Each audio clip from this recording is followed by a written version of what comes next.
சங்கை மிக்கவர்களே, வார்த்தைகளில் மிகுந்த அக்கறை தேவை, கவனம் தேவை, ஈடுபாடு தேவை. ரசூல் ஸல்லல்லாஹு அலைஹி வஸல்லம் சொல்வார்கள், தூபா லிமன் மலக்க லிசானா மல்லக்க லிசானா, யார் தன் நாவை கட்டுப்படுத்தி விட்டார்களோ அவங்க நல்லா இருக்கட்டும். நாங்க ஸல்லல்லாஹு அலைஹி வஸல்லம், அல்லாஹ் நமக்கு தௌஃபீக் செய்வானா, அவர் வாழ்க்கை சந்தோஷமாகட்டும். யார் தன்னை பேணிட்டாங்களோ அவங்க வாழ்க்கை சந்தோஷம்.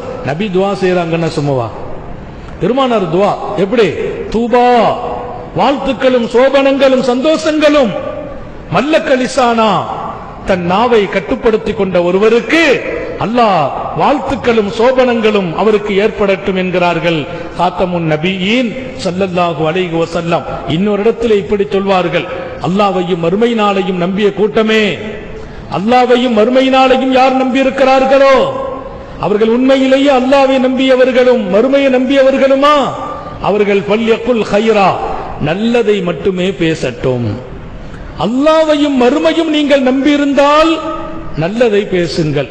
அப்படி முடியலையா ஃபல்யஸ்முத், மௌனமாக இருந்து விடுங்கள். அல்லாஹ் உங்களுக்கும் எனக்கும் தௌஃபீக் செய்வானாக.